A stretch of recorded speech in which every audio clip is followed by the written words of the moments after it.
सख्ती में इन्होंने कोई कसर बाकी रखी? बिल टाइम पे, स्मार्ट मीटर, तमाम तरीकों से मतलब वो तंग करते हैं। लेकिन जब हम अपने पावर हाउस की बिजली हासिल करने की उम्मीद रखते हैं तो हमें पता चलता है कि वो भी 40 साल। ये मैं पहली बार सुन रहा हूं कि 40 साल, अभी तक तो 15-20 साल का होता था। ये 40 साल कहां से? ये हम नहीं होने देंगे ना, ये नहीं होगा। मैं आपसे अभी भी कह रहा हूं, इलेक्शन हो जाए, हुकूमत बनेगी, राजस्थान को ये बिजली नहीं पहुंचेगी। इनॉग्रेशन नहीं है, आखिर इनॉग्रेशन नहीं होगी। इससे पहले भी बहुत चीजें इनॉग्रेट हुई हैं, इसके बाद भी बहुत चीजें इनॉग्रेट होंगी। आप अगर इसमें सियासत लाना चाहेंगे तो वो आपका फैसला है। मैं तो सियासत से हट के बात कर रहा हूँ। ठीक है ना, मंदिर बना, मंदिर की इनॉग्रेशन हो रही है, मामला खत्म। पॉलिटिसाइज कौन कर रही है? कोई नहीं, आप कर रहे हैं ना, मुझसे सवाल करके आप पॉलिटिक्स कर रहे हैं। आप पॉलिटिकल जवाब चाहते हैं मुझसे, मैं आपको पॉलिटिकल जवाब दूंगा नहीं। इनॉग्रेशन है, खत्म। इस 45 दिन लगातार हम भागते रहे, दिन में एक एक दो प्रोग्राम, हर असेंबली कॉन्स्टिट्यूएंसी में वर्करों के साथ मुलाकात। साल का एंड था, छुट्टी मनाने निकला, मनाई छुट्टी, वापस आ गया, अब आपसे मुलाकात कर रहा हूं। और क्या था? लीडर के हवाले से आप बात कर रहे हैं। पहले तो उन्होंने खुद कहा कि मैं कहीं गया ही नहीं था, और जिस पार्टी को छोड़ने की बात की जा रही थी उस पार्टी ने भी कहा कि इन्होंने कभी हमें ज्वाइन नहीं किया। तो अगर उन्होंने किसी पार्टी को छोड़ा नहीं था और किसी पार्टी को ज्वाइन नहीं किया था तो फिर ये घर वापसी थी ही नहीं। अगर इसके अलावा कोई है जो ज्वाइन कर रहा है या ज्वाइन करने पे सोच रहा है तो मुझे बताइए, तो फिर हम उस पर भी तबसरा कर सकते हैं। लेकिन फिलहाल आप एक लीडर की बात कर रहे हैं, उन्होंने खुद कहा कि मैं कभी गया ही नहीं था। तो अगर वो कभी गए नहीं तो फिर ज्वाइनिंग तो हुई नहीं। तक नॉन मुस्लिम्स का मदीना जाने का सवाल है, ये आप मेहरबानी करके सऊदी अरेबिया के जो वहाँ हुक्मरान हैं ये आप उनसे करिए। मस्जिद की देखभाल, फैसला ये कि कौन वहाँ जा सकता है कौन नहीं जा सकता है, वो आप और मैं यहाँ कश्मीर में बैठ के नहीं करते, वो तो रियाद में फैसला होता है।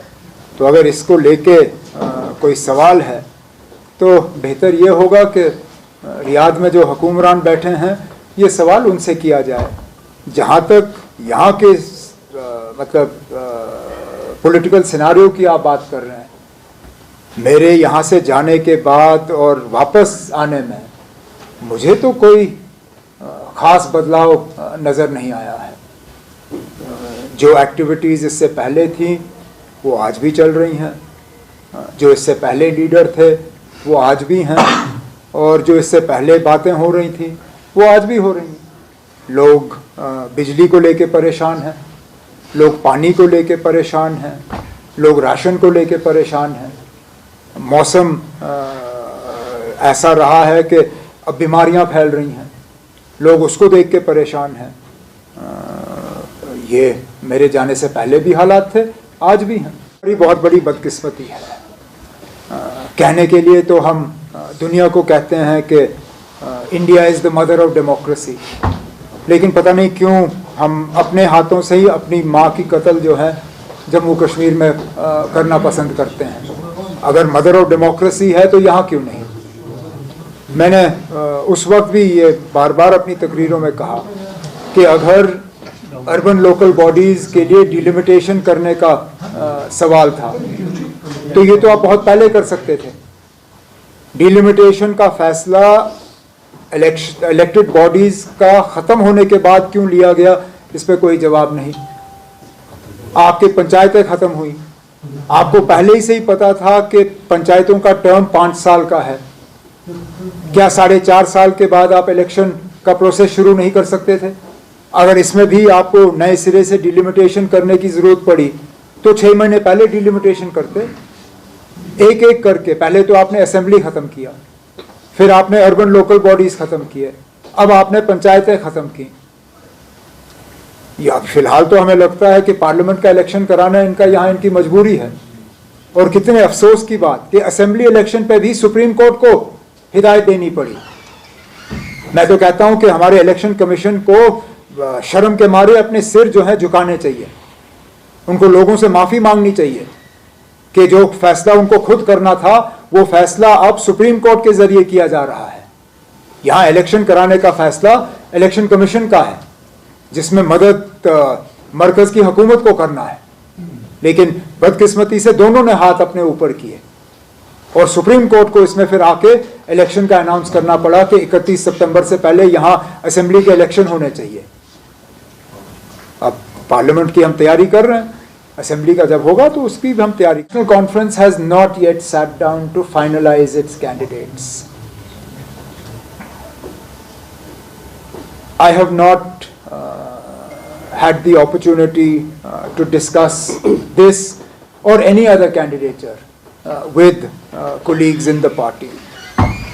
Once the process of discussing starts, then we'll see who are the best candidates that can be fielded from all the concerned constituencies. For me, first and foremost would be that Farooq Saab fights.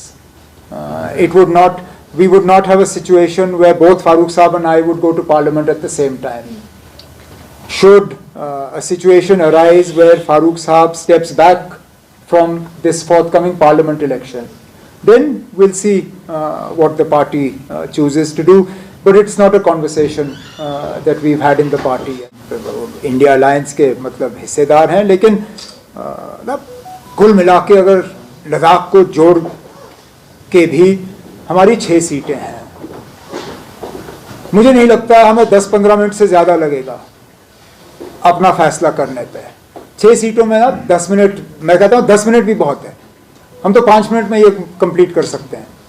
मैं तो चाहूंगा कि जहां से seat मिलने की उम्मीद हम रख रहे हैं, यूपी, वेस्ट बंगाल, महाराष्ट्र, बिहार, पंजाब, दिल्ली, तमिलनाडु, केरला, यहां पे थोड़ा सा वो सीट शेयरिंग की जो हरकतें हैं उनमें तेजी लाएं।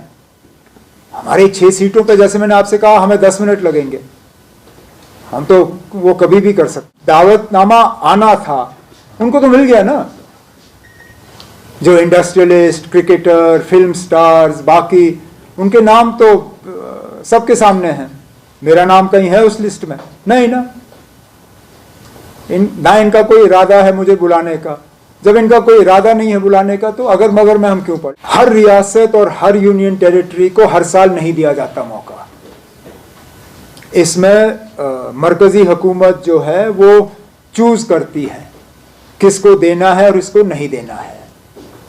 अगर आपका सवाल ये है कि सिर्फ अपोजिशन स्टेट्स जो हैं उनको इससे बाहर रखा गया, तो मैं कहूँगा कि ये बदकिस्मती है। ये 26 जनवरी जो है ये बीजेपी का प्रोग्राम नहीं है, ये मरकजी हुकूमत का प्रोग्राम नहीं है, ये पूरे मुल्क का है। हाँ बेशक आप हर रियासत को हर साल मौका नहीं दे सकते हो, लेकिन सिर्फ अपोजिशन पार्टीज की हुकूमतों जो हैं उनको यहाँ से बाहर रखना, इस पे दोबारा सोचने की जरूरत है। सीधा सीधा हमारे साथ लूट है, और क्या कहूँगा मैं। प्रोजेक्ट हमारा, पानी हमारा, बिजली हमारी।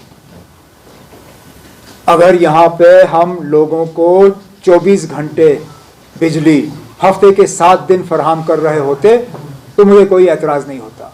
राजस्थान क्या, आप तमिलनाडु और मालदीव्स तक ये बिजली पहुँचाओ, मुझे फ़र्क नहीं पड़ता। लेकिन हमारे लोग आज बिजली के लिए तरस रहे हैं। सख्ती में आप कोई हमारे साथ मतलब कोई रहम नहीं करते हो। जब आपको मीटर लगाने होते हैं तो आप हमारे घरों पे वो स्मार्ट मीटर जिसको आप कहते हो, जहां पहले पैसा भरना होता है फिर बिजली आए ना आए वो दूसरी बात है, वो मीटर लगाने में आप पीछे नहीं रहते हो, लेकिन बिजली आप फराहम नहीं करते।